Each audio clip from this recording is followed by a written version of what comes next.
The new affidavit was released in the Harmony Montgomery case, and y'all, it is bone-chilling and it is frightening, the last moments that this poor little girl spent on this earth. And we're going to talk about the highlights of the affidavit in today's video.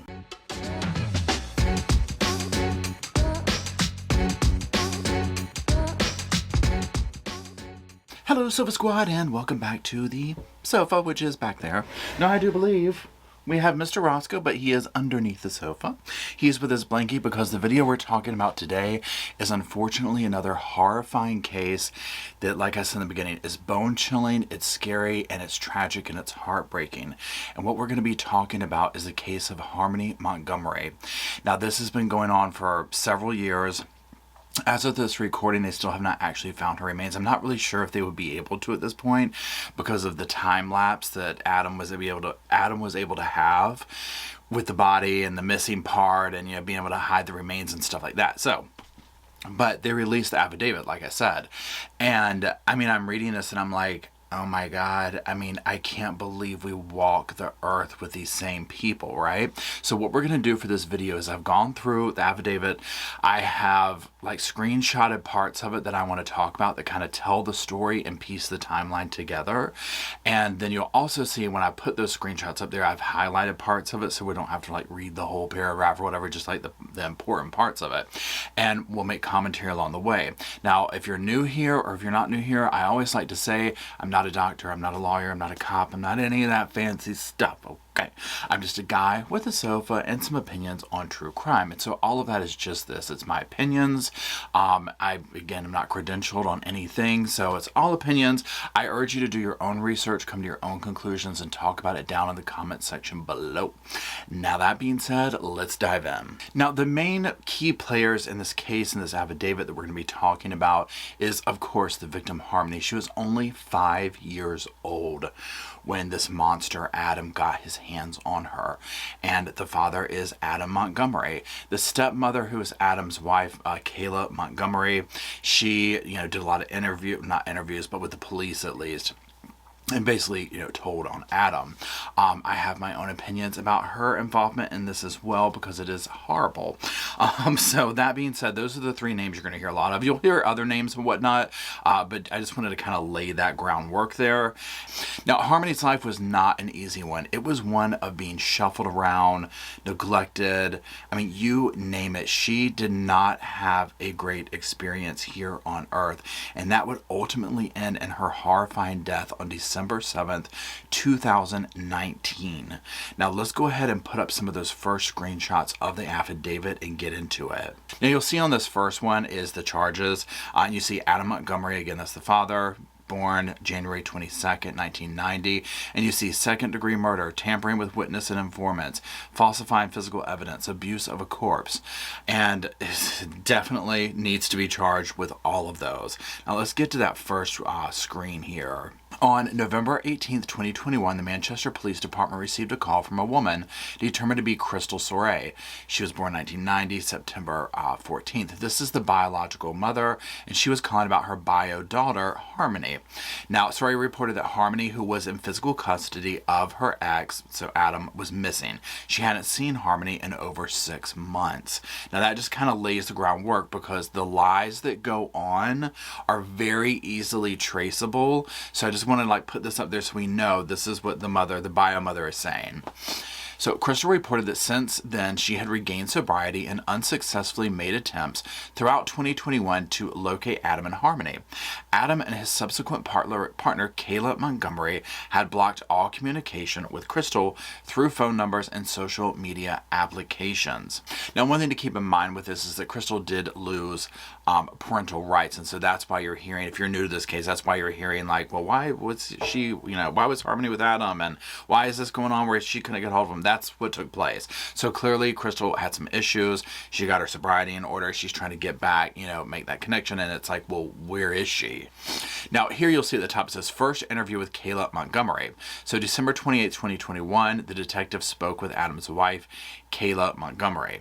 He says, I asked about the last time she had physically seen Harmony, and Kayla said that sometime in November or December of 2019, she saw Harmony one morning prior to going to work. Adam said he was driving Harmony back to Crystal, who was living in Massachusetts at the time. Kayla said that she believed Harmony had been returned to Crystal. Kayla had not physically seen Adam since late October 2021 and had not spoken with him since mid-November 2021. Kayla claimed Adam was living in a sober house and had then left the area to live in Maine with another female. Now, one thing to keep in mind with this is that Kayla gets hit for lying to a grand jury, and we're going to get to that here shortly. But again, I just wanted to kind of point this out and place these screenshots with this information so that you can catch the lies and how much she was involved in the cover up. Now, on this next screenshot, you see during our interaction with Adam, we stressed our concern that Harmony had not been physically observed in over 2 years, and that we had concern for whether or not she was still alive. Adam did not exhibit much emotion or reaction to this. Now, one thing that I do find so scary with these cases, and especially with this one and whatnot, is just this, like, no reaction to it, right? I'm just like, oh my God. And when we get into what happened to her, I mean, you're just like, how can you do this and just keep moseying along, right? I mean, my God. So let's continue. Now, on this next screen, we see Kayla Montgomery testify before the grand jury for Hillsborough County, Northern District, as part of the grand jury's investigation into the disappearance of Harmony Montgomery. Kayla was under oath for her testimony, and during the testimony, Kayla was asked about the last time she saw Harmony, and she stated in sum that it was 2 days after Thanksgiving 2019, when Adam dropped her off to work her 6 a.m. to 2 p.m. shift at Dunkin' Donuts, and she says Harmony was in the car, and Adam said he was bringing Harmony to her mother's. Now, further down, it says, investigators researched Kayla's claim about the location and shift she was working 2 days after Thanksgiving 2019. All Dunkin' Donuts locations in Guffstown confirmed that Kayla was not working there on that date. Okay, and that's what I'm talking about right there. Like the first thing where it's like, okay, what? Now, a couple of things to keep in mind as we're going through this. First of all, you're hearing like this has been like 2 years. And so when I was talking about finding the remains and this kind of thing, and you'll hear more information that comes out about how Adam did some things to prevent her from knowing, but she was actively helping him cover this up. I have no doubt that he was probably a dangerous man, but I mean, the level that she went through with this, I'm like, what? I mean, it's a level of insanity that I'm like, are you kidding me? Could you not have run somewhere at some point? And, you know, like I said, this guy's crazy. This guy is crazy. He's toting around his dead daughter. I mean, come on, right? But also this right here, lying to the grand jury, I mean, that's major, okay? So let's continue. So moving along, we see Kayla Montgomery's first proffer interview. During the proffer interview, Kayla admitted she had lied during her grand jury testimony. She stated that she had information related to Harmony Montgomery. Kayla stated that the family, herself, Adam, Harmony, SM, and DM, was evicted from where they were living on Guilford Street in Manchester the day before Thanksgiving 2019. Kayla said after that they were living in their vehicle. Now, one thing with this is, number one, so yes, she's admitting she lied, right? And we're going to see that she's been lying for quite some time. Also, they're living in their vehicle. They get evicted. Bum, bum, bum. As you hear their story, it gets more trifling and more trifling and more trifling. And the canvas is here, right, to kind of put yourself in this world of the type person that Adam is. He is running from emergency to emergency, from this kind of drama to this kind of drama, which in my opinion is what probably leads up to him doing the things that he did to Harmony to take her life. But again, somebody just doesn't turn around and do this, right? He's clearly probably been abusing her all along the way. So let's continue. Kayla stated that on the day the Chrysler Sebring broke down, Adam Montgomery struck Harmony, which caused her death. Kayla stated that while living in the vehicle together, Adam was extremely upset that 5-year-old Harmony was not saying when she needed to go to the bathroom and was having accidents in the car. Kayla stated that after each accident, Adam would get upset and would strike Harmony in the head with a closed fist. Okay, now this part absolutely just breaks my heart because there's several things here. First of all, bless this little girl living in a car. You know, I'm just like, my God, she can't help her parents. You know what I'm saying? And so just that alone right there. She's not seeing when she needs to go to the bathroom. Imagine the kind of trauma that she's probably gone through already in her life. So there's these issues going on. And so here she is. She's living in a car. She's 5 years old. You know, God only knows what kind of behavior she's subjected to around these two. And then Adam's getting upset and hitting her in the head with a closed fist. I mean, for a grown man or woman for that matter, right? To even have the audacity to think it's okay to strike a child like a closed fist punch to the head. I'm just like, I mean, who in their right mind would do that? Why would you do that? What has to be within you to go to that level? I mean, and it doesn't seem like it fazed him at all. Kayla stated that on December 7th, 2019, prior to the vehicle breaking down, Adam struck Harmony in the face head on 3 separate occasions because she had a bathroom accident.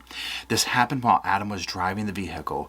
Kayla described that Harmony was in the rear seat on the passenger side, and while Adam was driving, he turned his body and delivered sets of 3 to 4 blows with a closed fist to Harmony's face head on 3 separate occasions over the course of a few minutes. Kayla stated that after the final blow, Adam said words to the effect of that he felt something or heard something when he hit Harmony, and I think I really hurt her this time.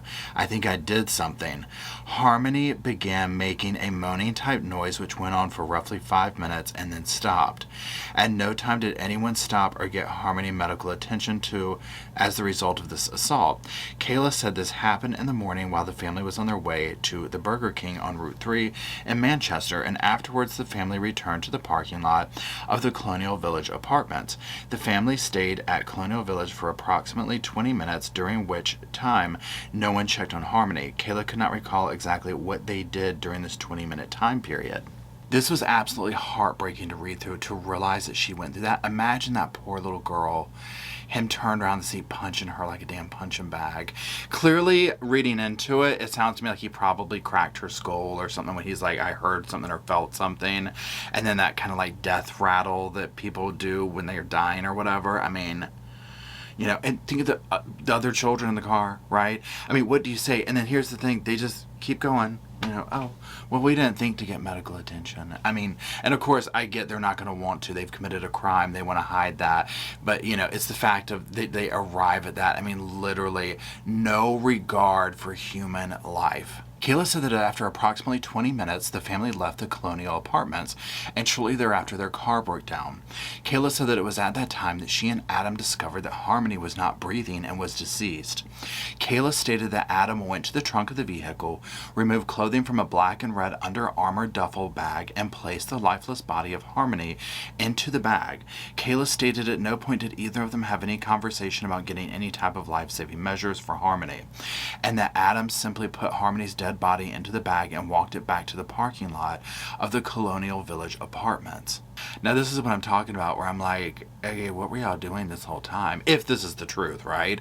Because if you read into this, where it's like, okay, so he kills her in the car, he makes this, I think I really hurt her, she's making this noise, she's dying, like, they know what's going on, right? They're just, she's not going to say this, she's not going to want to make herself like that horrible, even though she doesn't have to try. I mean, my God, right? But I mean, I just don't believe all of this, right? The way that this exactly went down, because it's like, oh, well, then after 20 minutes, well, first of all, you know, we're there for 20 minutes and then we leave and the car breaks down. I mean, this is the kind of drama I'm talking about, where it's from one thing to the next. Living in the car, now the car breaks down. You know, it's just trifling, right?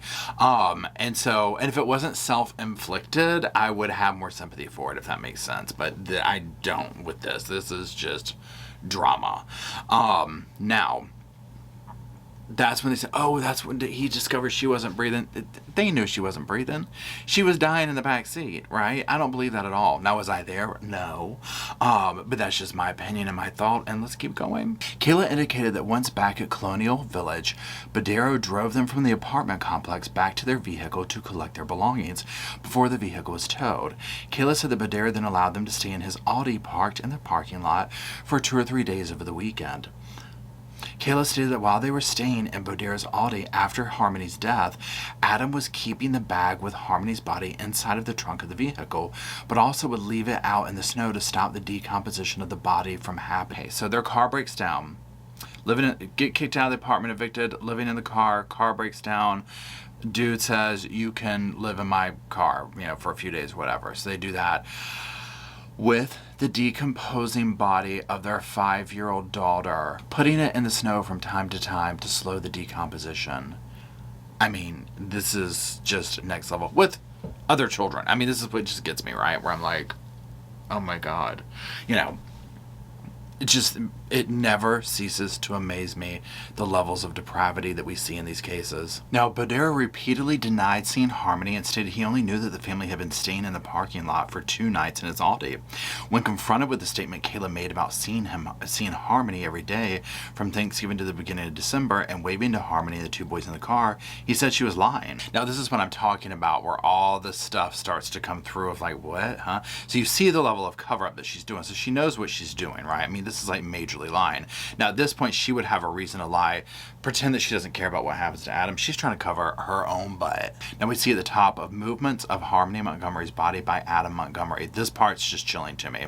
So, June 3rd, 2022, in her profile, Kaylee explained how Harmony's body was moved to various locations over the course of the next several months.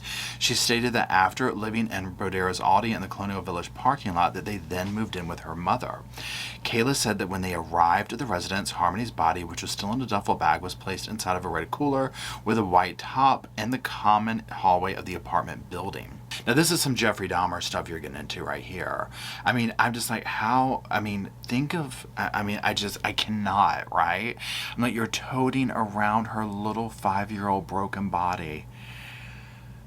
From thing to thing, from place to place, around your children, this and that, sleeping with it in the room. I couldn't put my head down after doing this to somebody, but especially if their corpse was like in my room, right? I mean, how do you ever sleep again? I mean, or you like look yourself in the mirror, right? This part just floors me. After leaving her mother's house, the family moved into a families and transition shelter.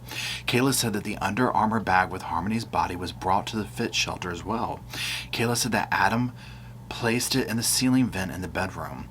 Kayla stated that during this time there was liquid coming from the bag containing Harmony's dead body, and there was an odor. She said Adam placed a trash bag around the bag to keep it from leaking. I mean, my God, y'all, let's go to this next thing. Now, here's a picture of the ceiling part to it or whatever. Detectives removed the vent in order to check the top side of the ceiling sheetrock. There, next to the opening for the ceiling vent, detectives located a large area of staining. This area is directly next to the ceiling vent where Kayla Montgomery described that Adam Montgomery put Harmony's deceased body in the Under Armour bag. Y'all, this is literally what nightmares are made out of. After a complaint from another resident, who Kayla identified as Paula from apartment number 5, Kayla said that once people at Fit started saying they could smell something, Adam took the Under Armour bag containing Harmony's body, which was inside of a trash bag from the ceiling, put it all inside of another trash bag, and then replaced it in the ceiling. Kayla said that once maintenance was called to check the vent, Adam put the trash bag's Under Armour bag, Harmony's body, into the closet. Now, this is what I'm talking about. Look at all of this rigmarole that they're doing, all of this cover up, all of this stuff, constantly hiding this body. Now, here you are living in this shelter with a dead child who's decomposing to the point that people can smell it, right? And people either, I mean, especially when you hear cops talk and stuff like that, like they know the smell, right? Now, in here, of course, it says they thought it was a dead animal or whatnot. And that's probably what I would think. I don't think I've ever smelled a dead body like that. I would think I would know that. So I think that I would be like, oh, it's probably a dead animal or whatnot. But clearly, I'm just like, imagine the people who were staying in there, who Paula and number 5 was complaining, to now know that a little dead girl was up in the ceiling. I mean, just absolutely absurd. Kayla said that when they moved to the apartment at 644 Union Street, they brought Harmony's body with them. She said that Adam put the Under Armour duffel bag with Harmony's body, which was inside one of the 2 trash bags, into a plastic bin storage container, which was then pushed on a stroller from 177 Lake Avenue over to 644 Union Street. Kayla said that Adam first placed the plastic bin storage container into a closet in the bedroom. Kayla said that Adam then at one point took the Under Armour bag out of the plastic bin storage container and that the Under Armour bag was leaking. Kayla said Adam put another trash bag around the Under Armour bag and placed it into the refrigerator. I don't think he had any level of connection that this was his daughter. I mean, I think it was just a thing to him. You know what I'm saying? Like a nuisance, a corpse to dispose of. And again, just the grotesqueness of it. I mean, Again, I don't know what a body does and goes through all the stages, just like from what I've, learned through true crime. But obviously this, fluids and stuff like that, it smells, it's leaking, it's horrible. And the fact that he's able to like handle it this often and keep trying to do this speaks volumes to me as to what level of a monster he really is. Kayla stated that at some point after Harmony's body was in the refrigerator, Adam transferred Harmony's body from the Under Armour duffel bag into a new bag. Kayla stated that this happened in the bathroom. Kayla stated that on the day in question, Adam spent 4 to 6 hours inside of the bathroom with the shower running.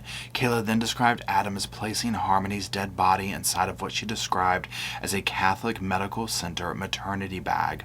This bag was much smaller than the Under Armour duffel bag, and it would likely not fit Harmony's body unless it was dismembered or grossly distorted. Kayla described an odor coming from the bathroom and saw steam coming from the bathroom when Adam would open the door. Kayla recalled the scent of cleaning supplies in the bathroom when Adam had finished up. Kayla stated that afterwards Adam placed the CMC maternity bag inside of the freezer. She described the refrigerator freezer as a standard over-under refrigerator freezer combo. So clearly God only knows what he did to her poor remains, right? I mean, who knows? The fact that he was in there manhandling them like that, again, it just speaks volumes as to who he really is, that he can just even do this, right? To do it to begin with, but then continue on with his behavior. And then to see her come out, or him come out with his bag, and clearly the remains have been condensed down and then put in the freezer. I mean, dear God, come on, let's do better, like all the way around. And I can't help but think as I read this from like, this poor little girl, Harmony, and that Kayla sitting here, I'm glad you're coming forward now and saying this, right? There's something for that. My God, why didn't you say something the first time he struck her? Because there's times before this, right? I mean, that part just like breaks my heart, and the fact that this went on for so long with covering up and lying, it's absolutely terrible. Kayla stated that she herself then brought the CMC maternity bag containing Harmony's body to Adam's place of work, Portland Pie Company restaurant on Elm Street in Manchester. Kayla stated that she pushed SM and DM to Portland Pie Company in a front-back stroller, and the CMC maternity bag with Harmony's body was between the two boys in the stroller. Kayla said Adam kept the CMC maternity bag with Harmony's body in the walk-in cooler at the restaurant for a week or so. The bag was then brought back to 177 Lake Avenue before being brought to 644 Union Street when the family moved. I mean, two things on this one. First of all, the fact that she took this stroller with the remains between the two children. I mean, they're going to know this one day, right? They're going to know that. I don't even know what to say about that, okay? It literally has me speechless. Secondly, little Portland Pie Company better be damn glad they're closed at this point. The remains were in the freezer? Seriously? And I'm not blaming them for that, right? But it's like, I mean, when you read through this, it's like, oh, well, they stayed there for like a week and I didn't question what it was because I knew he had kids. And I'm like, yeah, seriously? I mean, come on, like, how does that even happen? Can you imagine if the restaurant, like the people who come through and do the restaurant stuff came through at that time and went through there and found a dead little girl in there? I mean, at least it would have brought them to justice sooner, right? Can't roll my damn eyes hard enough at any of this. Kayla stated that Adam took Harmony out of the CMC maternity bag in the bathroom so that he could add lime to the CMC maternity bag to help with the decomposition of Harmony's body. Kayla explained that Adam dumped Harmony's body out of the CMC maternity bag into the shower. Kayla said Harmony wasn't bones. She had skin, teeth, and hair, and Kayla could still tell it was her. Kayla said Adam put about half the bag of lime and a little more into the CMC maternity bag, and she showed with her hands that the bag of lime was consistent with a 40-pound bag. Based on Kayla's description of this process, Adam had a difficult time fitting Harmony's body back into the maternity bag. Harmony's body was frozen. Kayla saw Adam run the hot water in the shower and tried squishing Harmony's flesh to thaw it and make it easier to fit into the bag. Kayla helped cut Harmony's clothes off of her body to make her fit into the bag better as well. Kayla described Adam eventually pushing and pushing on Harmony's body, and then she heard a bang. She was not able to elaborate on what the bang was. Adam also banged the CMC maternity bag on the floor while zipping it. Kayla said that she also helped zip close the CMC maternity bag. After the maternity bag finally zipped shut, it went into the apartment freezer. Now, side note, I think I misplaced this one. It was supposed to go before the next one when it ended up at the freezer at the store, but whatever. So this just goes into more description as to what happened, and this is what I'm talking about. Okay, so obviously we already know that he's the type that's going to, abuse his daughter till he kills her, right? So it's not like I'm putting this on like a decent human being, but I'm just like, how could you sit there with someone and do that, and try and melt the body down, or do whatever he was doing to her, to try and thaw her out and stuff. I'm just like, really? And this is what I'm talking about with Kayla saying, well, I help cut the clothes off and do this and help do blah, blah, blah. Imagine people who truly cared for Harmony reading this. And she was in the hands of absolute monsters who cared nothing for her. Kayla stated that Adam kept the CMC bag with Harmony's body inside the freezer until sometime during the spring of 2020, when Adam rented a U-Haul and during the overnight hours made a trip to an unknown destination to dispose of Harmony's dead body. Kayla stated she did not know the location of where Adam dumped Harmony's body. Kayla stated that Adam returned in the morning hours, but she could not recall an exact time. Kayla said that after the U-Haul was rented, Adam left in the middle of the night at approximately midnight or 1 a.m. Adam told her he was leaving and he would be back, and he took the bag. She didn't see him have anything else with him. Kayla said Adam didn't want her to know where he was going in case something like this happened. Kayla said Adam then returned at approximately 5 or 6 a.m. that same morning. When he returned, he seemed very tired and he said words to the effect of, "It's done." Kayla said she didn't see the maternity bag after that. It should be noted that in Kayla's second proffer on June 23rd, 2022, her statements were consistent about the U-Haul and did not materially differ from her original proffer. And this is what I was referring to in the beginning, where I'm like, whatever he went and did, he knows what he did with the body. So there's that, and it's been so long. Who knows? He was already manipulating the corpse and doing whatever he had to do to hide it and move it around this much that he did already. So there's no telling. Obviously, hopefully they can find her remains and give her a proper resting place. She deserves at least that. Kayla explained that the reason why she initially said that the last time she saw Harmony was when Adam dropped her off to work at Dunkin' Donuts was because Adam had told her to say that time frame and to say that Adam was returning Harmony to her mother. She said in essence that Adam told her she wouldn't get in trouble if she just stuck to this story. And oh, how that proved to not be right. Now, here is my thing on this. Now, I've said along the way how I feel about this. One thing I do wonder is, when you read the part about or listen to the part about them or her blocking communication with the biological mother and whatnot, and then you hear all this going and the hiding and this and that. It really makes me wonder, is Harmony a representation of Crystal? And therefore, this is why Kayla kind of went along with this. And now again, I'm not sure. I'm not really hearing anything directly from this of, I was coerced or I was this or I was that. She was going along and helping hide this. At the time, remember, this is her man, right?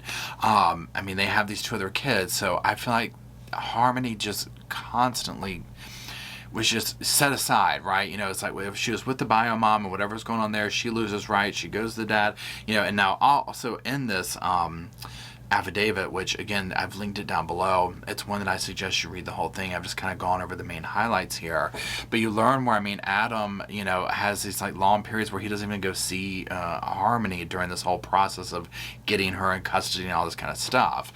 And so it's like she's just this forgotten about child, only to then get to her father. And I'm trying to think what a big thing that would have been at first for her, probably oh, I'm with dad. And then to experience this level of abuse, imagine the fear that she lived in on a daily basis to say anything, right? Because I'm also imagining the whole part with the car where he was like, or, Kayla said that he said, he was upset because she was using the bathroom in the car and this and that. Well, imagine sitting there, it's nighttime, and you're like, I have to go pee. He was going to get upset over that too. She probably couldn't breathe right without him getting pissed off. Look at how their life was. It was constantly spiraling out of control, left and right, up and down. It didn't matter. It was a hot damn mess express. And I'm sure he took it out on everybody around him, and clearly enough with her to where it took her life. Now, obviously, we're going to be following this case. We're going to be keeping up with it. There's going to be more that comes. This is like the first, like, whoa, you know, like, oh my God, it was worse than we thought. Like, we knew it was going to be bad, but this, you know, whenever you get the details of the crimes, you're just like, what planet do I live on? Like, what planet do I live on? So anyways, if you're still watching, thank you very much. Drop sofas, and we're still trying to get Roscoe on top of the sofa, so drop some in hopes that he'll come rearing around. And that's it. I appreciate you being here, and until we gather back around the comment section to continue the conversation, I'll see you there.